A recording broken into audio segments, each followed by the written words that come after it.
Chapter 11. Land Monopoly, Past and Present. Thus, there are two types of ethically invalid land titles. Feudalism, in which there is continuing aggression by title holders of land against peasants engaged in transforming the soil, and land engrossing, where arbitrary claims to virgin land are used to keep first transformers out of that land.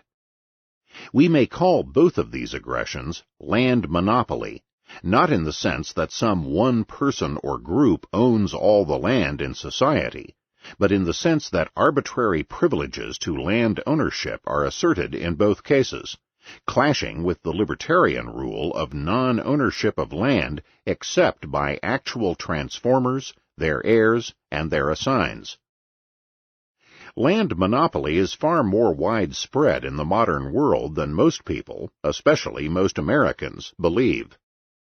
In the undeveloped world, especially in Asia, the Middle East, and Latin America, feudal landholding is a crucial social and economic problem, with or without quasi-serf impositions on the persons of the peasantry. Indeed, of the countries of the world, the United States is one of the very few virtually free from feudalism, due to a happy accident of its historical development. Largely escaping feudalism itself, it is difficult for Americans to take the entire problem seriously. This is particularly true of American laissez-faire economists, who tend to confine their recommendations for the backward countries to preachments about the virtues of the free market. But these preachments naturally fall on deaf ears, because free market, for American conservatives, obviously does not encompass an end to feudalism and land monopoly, and the transfer of title to these lands without compensation to the peasantry. And yet, since agriculture is always the overwhelmingly most important industry in the undeveloped countries, a truly free market, a truly libertarian society devoted to justice and property rights can only be established there by ending unjust feudal claims to property. But utilitarian economists, grounded on no ethical theory of property rights, can only fall back on defending whatever status quo may happen to exist. In this case, unfortunately, the status quo of feudal suppression of justice and of any genuinely free market in land or agriculture. This ignoring of the land problem means that Americans and citizens of undeveloped countries talk in two different languages, and that neither can begin to understand the other's position. American conservatives in particular exhort the backward countries on the virtues and the importance of private foreign investment from the advanced countries, and of allowing a favorable climate for this investment, free from governmental harassment. This is all very true, but is again often unreal to the undeveloped peoples, because the conservatives persistently fail to distinguish between legitimate, free market foreign investment as against investment based upon monopoly concessions and vast land grants by the undeveloped states. To the extent that foreign investments are based on land monopoly and aggression against the peasantry, to that extent do foreign capitalists take on the aspects of feudal landlords, and must be dealt with in the same way. A moving expression of these truths was delivered in the form of a message to the American people by the prominent left-wing Mexican intellectual Carlos Fuentes. You have had 4 centuries of uninterrupted development within the capitalistic structure. We have had 4 centuries of underdevelopment within a feudal structure. You had your own origin in the capitalistic revolution. You started from zero, a virgin society, totally equal to modern times, without any feudal ballast. On the contrary, we were founded as an appendix of the falling feudal order of the Middle Ages. We inherited its obsolete structures, absorbed its vices, and converted them into institutions on the outer rim of the revolution in the modern world. We come from slavery to latifundio, enormous expanses of land under a single landlord. denial of political, economic, or cultural rights for the masses, a customs house closed to modern ideas. You must understand that the Latin American drama stems from the persistence of those feudal structures over 4 centuries of misery and stagnation, while you were in the midst of the Industrial Revolution and were exercising a liberal democracy. We need not search far for examples of land aggression and monopoly in the modern world. They are indeed legion. We might cite one example not so very far removed from our hypothetical king of Ruritania. The Shah owns more than half of all arable land in Iran, land originally taken over by his father. He owns close to 10,000 villages. So far, this great reformer has sold 2 of his villages. A typical example of foreign investment combined with land aggression is a North American mining company in Peru, the Cerro de Pasco Corporation. Cerro de Pasco, having legitimately purchased its land from a religious convent a half-century ago, began in 1959 to encroach upon and seize the lands of neighboring Indian peasants. Indians of Rancas, refusing to leave their land, were massacred by peasants in the pay of the company. Indians of Yerus Yacan tried to contest the company's action in the courts, while company men burned pastures and destroyed peasant huts. When the Indians retook their land through mass nonviolent action, the Peruvian government, at the behest of the Cerro de Pasco and the regional latifundia owners, sent troops to eject, assault, and even murder the unarmed Indians. What, then, is to be our view toward investment in oil lands, one of the major forms of foreign investment in underdeveloped countries in today's world? The major error of most analyses is to issue either a blanket approval or a blanket condemnation, for the answer depends on the justice of the property title established in each specific case. Where, for example, an oil company, foreign or domestic, lays claim to the oil field which it discovers and drills, then this is its just, homesteaded private property, and it is unjust for the undeveloped government to tax or regulate the company. Where the government insists on claiming ownership of the land itself and only leases the oil to the company, then, as we will see further below in discussing the role of government, the government's claim is illegitimate and invalid, and the company, in the role of homesteader, is properly the owner and not merely the renter of the oil land. On the other hand, there are cases where the oil company uses the government of the undeveloped country to grant it, in advance of drilling, a monopoly concession to all the oil in a vast land area, thereby agreeing to the use of force to squeeze out all competing oil producers who might search for and drill oil in that area. In that case, as in the case above of Crusoe's arbitrarily using force to squeeze out Friday, the first oil company is illegitimately using the government to become a land and oil monopolist. Ethically, any new company that enters the scene to discover and drill oil is the proper owner of its homesteaded oil area. A fortiori, of course, our oil concessionaire who also uses the state to eject peasants from their land by force, as was done, for example, by the Creole Oil Company in Venezuela, is a collaborator with the government in the latter's aggression against the property rights of the peasantry. We are now able to see the grave fallacy in the current programs for land reform in the undeveloped countries. These programs generally involve minor transfers of the least fertile land from landlords to peasants, along with full compensation to the landlords, often financed by the peasants themselves via state aid. If the landlord's title is just, then any land reform applied to such land is an unjust and criminal confiscation of his property.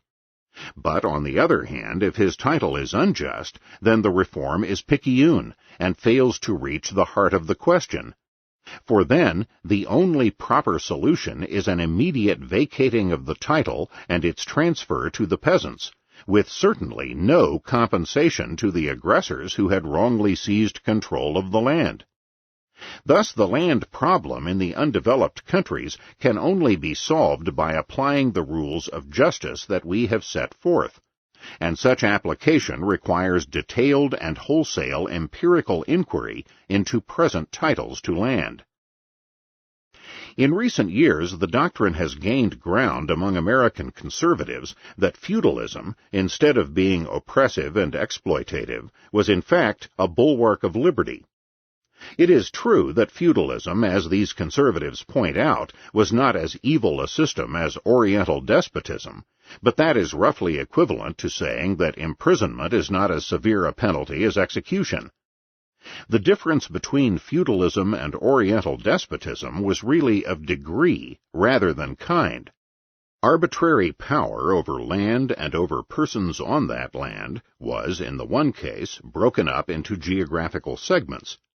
In the latter case, land tended to concentrate into the hands of one imperial overlord over the land area of the entire country, aided by his bureaucratic retinue.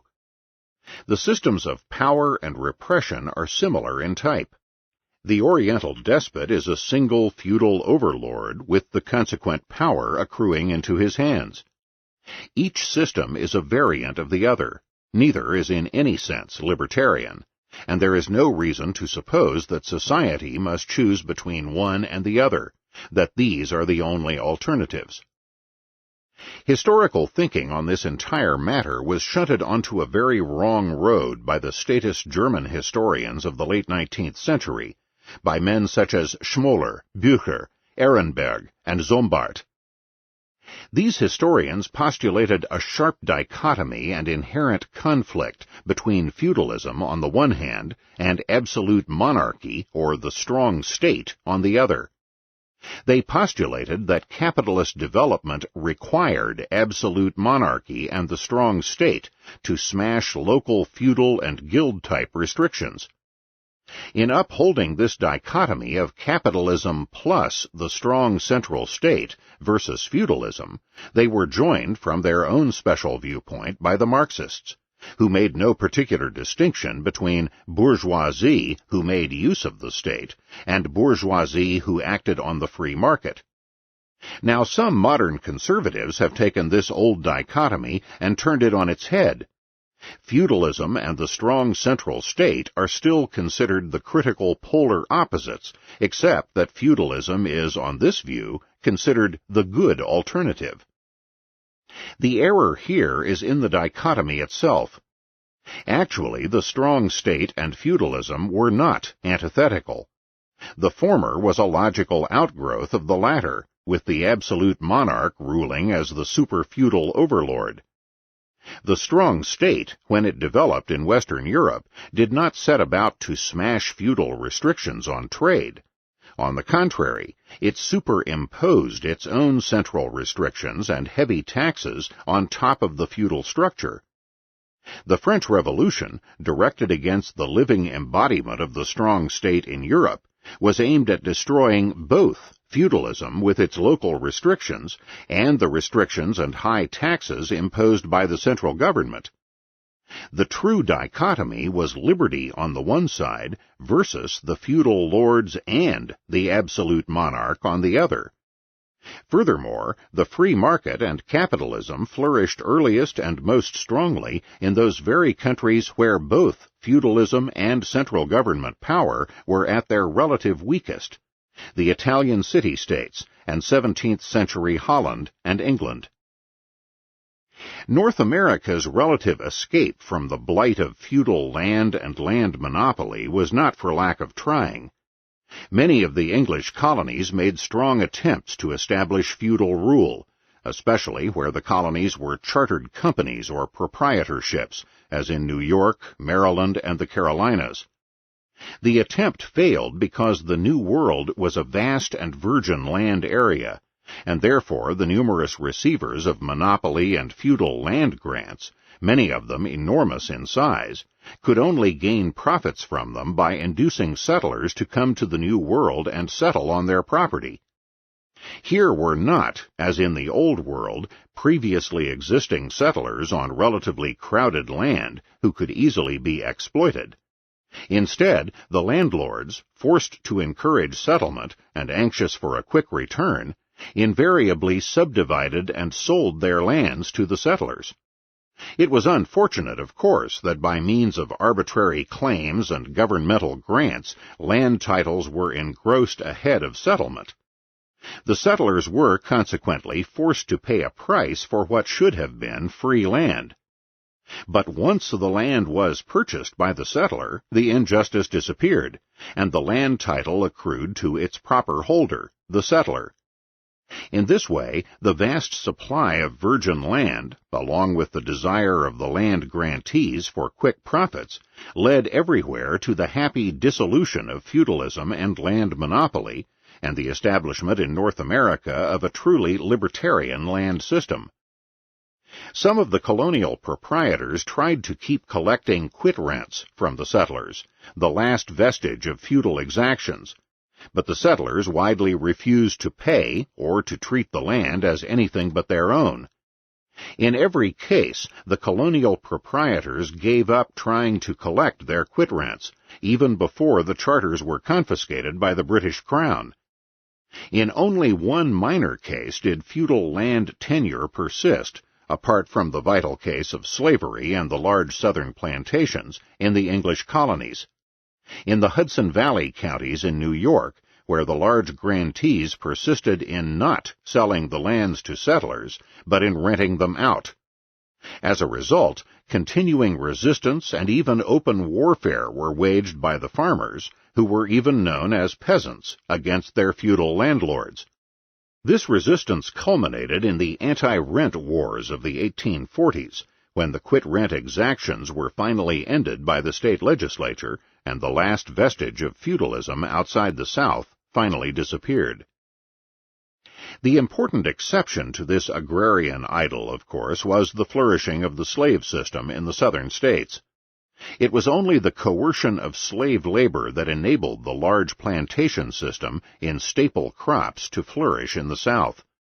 Without the ability to own and coerce the labor of others, the large plantations, and perhaps much of the tobacco and later the cotton culture, would not have pervaded the South.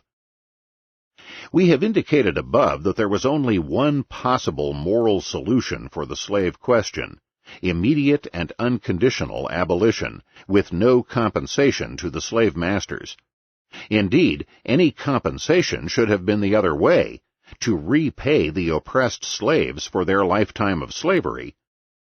A vital part of such necessary compensation would have been to grant the plantation lands not to the slave master, who scarcely had valid title to any property, but to the slaves themselves, whose labor, on our homesteading principle, was mixed with the soil to develop the plantations. In short, at the very least, elementary libertarian justice required not only the immediate freeing of the slaves, but also the immediate turning over to the slaves, again without compensation to the masters, of the plantation lands on which they had worked and sweated.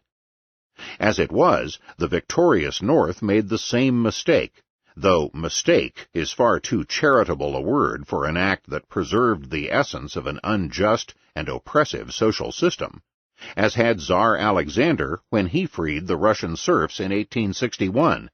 The bodies of the oppressed were freed, but the property which they had worked and eminently deserved to own remained in the hands of their former oppressors. With the economic power thus remaining in their hands, the former lords soon found themselves virtual masters once more of what were now free tenants or farm laborers. The serfs and the slaves had tasted freedom, but had been cruelly deprived of its fruits.